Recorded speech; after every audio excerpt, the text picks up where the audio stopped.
주를 파는 자인가 주께 자신을 드리는 자인가 라는 제목으로 우리가 말씀을 묵상하도록 하겠습니다. 자, 1절과 2절에 보면 오늘 본문의 이 시간적인 배경을 보여줍니다. 이틀이 지나면 6월절이라 그리고 인자를 팔리라 이렇게 이야기를 하십니다. 자, 6월절은 예수님이 십자가에 못 박히신 날인데 오늘날로 하면 요일로 따지면 금요일입니다. 그러니까 지금은 이틀 전인 금요일 이틀 전이니까 수요일이죠. 어떻게 예수님이 팔리게 되는지를 오늘 본문 말씀을 통해서 보게 됩니다. 자, 먼저는 유대 지도자들의 이 계략이 있습니다. 3절로 5절이 나오는데 3절에 보면 그때에 대제사장들과 백성의 장로들이 어디 모였습니까? 대제사장의 관정에 모였다 이렇게 이야기를 합니다. 자, 이것은 공회를 얘기를 합니다. 사내들인 공회. 사내들인 공회는 입법, 사법, 행정을 다 총괄하고 있는 유대의 가장 높은 권력 기구죠. 오늘 이들이 모인 안건은 무엇입니까? 4절에 보니까 예수를 흉계로 잡아 죽이려고 의논하되, 자, 예수님을 잡아 죽이는 그 흉계, 이것입니다. 5절에 보니까 밀란이 날까 하노니라고 이렇게 이야기를 하죠. 자, 자신들이 하나님 앞에서 옳은 일을 한다면 누구 앞에서든 떳떳해야 하는데 지금 이들은 여론을 의식하고 있습니다. 이 자체가 뭘 보여줍니까? 지금 자신들이 하는 것이 떳떳하지 않다라는 것을 보여주죠. 지금 이들은 기득권을 빼앗기는 것이 두려워서 어떻게 하든 자기들이 가지고 있는 기득권을 지키고자 예수님께 죄를 만들어 뒤집어 씌우려고 하고 있습니다. 자, 이들은 예수님을 팔려고 하는 것이, 예수님을 이제 넘기려고 하는 것입니다. 자, 그런가 하면 유다의 배신이 있습니다. 14절로 16절 말씀해 보면, 자, 15절에 내가 예수를 너희에게 넘겨주리니 얼마나 주려느냐 하니 그들이 은 30을 달아주거늘. 자, 3년이나 예수님을 따라다니던 그런 제자입니다. 그런데 지금 그 선생님을 또 주라고 고백하는 그 선생님을 배반하고 있습니다. 왜 유다가 예수님을 배신하고 있습니까? 그것은 자신의 생각과 달랐기 때문입니다. 자신이 생각한 왕, 그런 메시아라고 생각했는데 그런 메시아가 아니었습니다. 그리고 더 직접적으로는 돈에 대한 욕심 때문이라고 성경이 말하고 있습니다. 요한복음에는 이 가룟 유다를 도둑이다라고 이야기를 합니다. 그래서 이 주머니 함께 있는 이 돈궤에 있는 돈을 가지고 간다 이렇게 이야기를 합니다.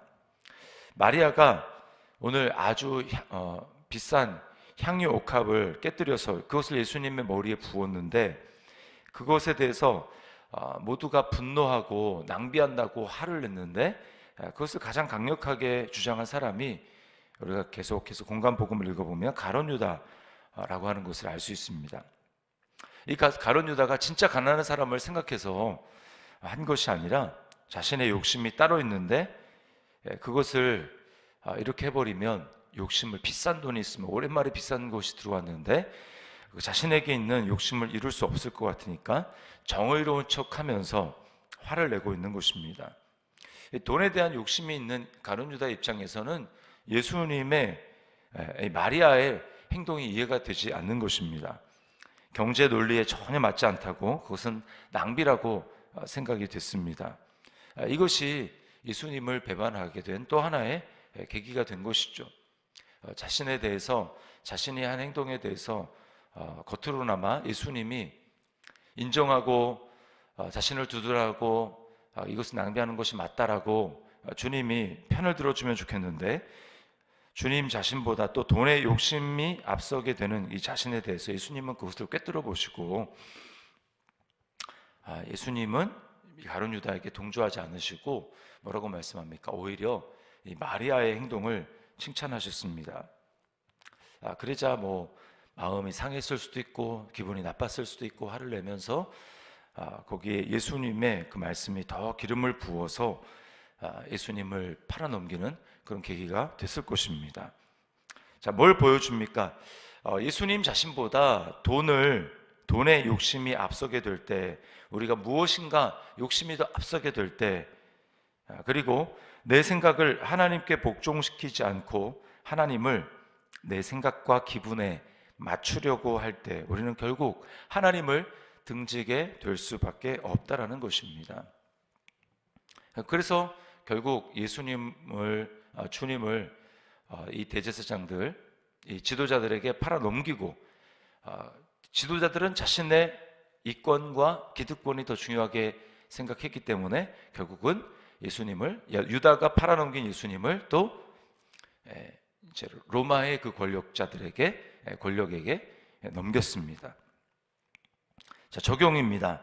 나는 내 기득권을 지키는 것을, 내 입장을 지키는 것을 가장 중요한 일이라고 생각하고 있지 않습니까? 재물에 대한 욕심이 하나님에 대한 사랑보다 앞서고 있지는 않습니까?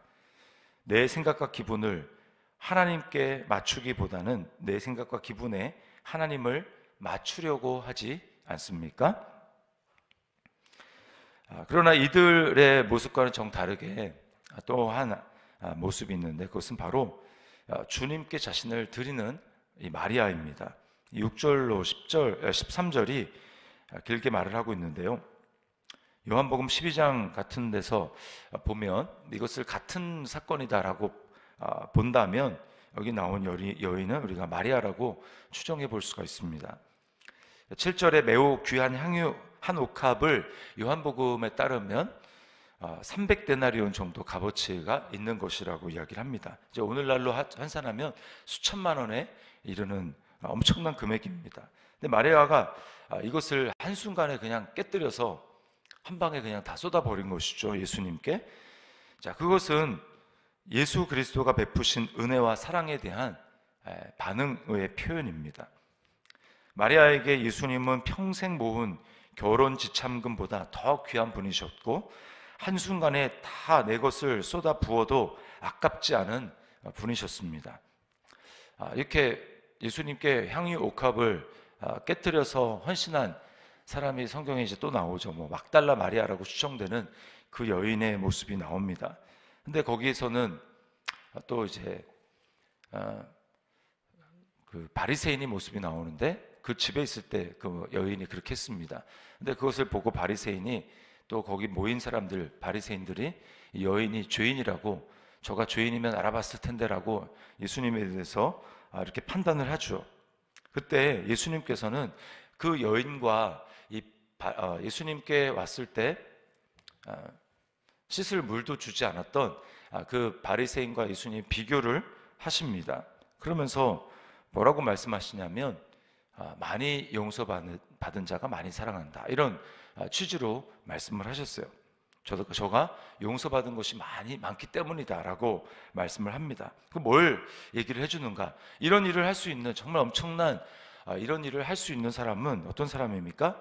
예수님으로부터 용서받은 일이 많은 사람이라는 거예요. 용서받은 일이 큰 일이 있는 사람이라는 것입니다. 자, 그러면 우리가, 어떤 사람은 예수님께 용서받는 일이 많고 또 큰 일을 용서받는 것이고, 어떤 사람은 적은 일을 용서받는 것일까요? 그렇지 않습니다. 그것은 객관적인 것이라는 것보다도 주관적인 것입니다. 이 말은 이 여인이 특별히 더 많은 죄를 지어서라기보다는 자신의 죄를 하나님 앞에서 더 깊이 자각했기 때문이라는 거예요. 바울도 하나님 앞에서 자신을 죄인의 괴수라고 그렇게 표현을 했습니다. 그만큼 내가 하나님께 진 죄의 빚이 어마어마하다는 것을 정말 깊이 깨달은 것입니다. 그것을 다 탕감받았기 때문에 하나님께 바울은 뭐라고 얘기합니까? 은혜의 복음을 전파하는 일을 마치려 하면은 나의 생명을 조금 더 귀한 것으로 여기지 아니한다, 이렇게 말을 하죠. 자신의 생명을 드려도 아깝지 않다라는 거예요. 여러분, 뭘 보여줍니까? 믿음의 성장은 이처럼 자신의 죄에 대해서 이전보다 더 깊이 깨닫는 것입니다. 이전보다 더 깊이 깨닫기 때문에 죄를, 동시에 하나님의 은혜가 이전에 내가 알고 있던 것보다 훨씬 더 크게 내게 다가온다라는 것을 말하고 고백하는 것이죠. 여러분, 이게 은혜 안에서 성장하는 것입니다. 과거의 체험과 감정에 내가 그때 이런 은사를 받았는데, 내가 그때 이런 감격이 있었는데, 거기에 머물러 있는 것은 우리가 은혜 안에 성장하지 못하고 있다는 것을 보여주는 거예요. 과거의 체험과 감정에 머물러 있으면 안 되고, 우리는 내가 얼마나 하나님 앞에 정말 죄가 있는 존재인가 라고 하는 것을 성령의 조명 가운데 더 깊이 또 더 넓게 깨달아야 합니다. 동시에 하나님의 은혜가 얼마나 깊고 넓은가, 높은가, 우리가 그것을 깨달아야 하는 것이죠. 그럴 때 남은 나의 삶에서 우리는 주님에 대한 사랑과 헌신이 억지로가 아니라, 하나님은 억지로 하는 것을 기뻐하지 않으시죠. 헌금의 예를 들면, 주님은 고린도 교회에서 바울 사도를 통해서 이것이 곧 적게 심는 자는 적게 거두고 많이 심는 자는 많이 거둔다 함과 같으니라. 각각 그 마음에 정한 대로 할 것이요, 인색함으로나 억지로 하지 말지니 하나님은 즐겨내는 자를 사랑하시느니라. 이렇게 말씀을 하십니다. 자, 이것이 바로 주님께 자신을 드리는 자의 모습이죠.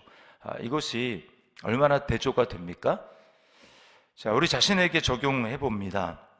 주님 앞에서 나의 죄인됨을 이전보다 더 넓고 깊게 깨닫고 있습니까? 그런 나의 죄를 덮고도 남는 주님의 은혜에 대한 감격이 더 넓고 깊어지고 있습니까? 그 결과 주님에 대한 나의 사랑의 헌신은 처음 믿을 때보다 더 깊이 표현되고 있습니까? 오늘 말씀을 기억하며 주님을 내 욕심대로 팔아 넘기는 그런 자가 아니라, 주님의 은혜를 깨닫고 자신을 주님께 즐거이 드려 헌신하는 그런 자로 우리가 하나님 앞에 살아가는 또 한 날이 될 수 있기를, 우리의 남은 날이 될 수 있기를 주님의 이름으로 축원합니다.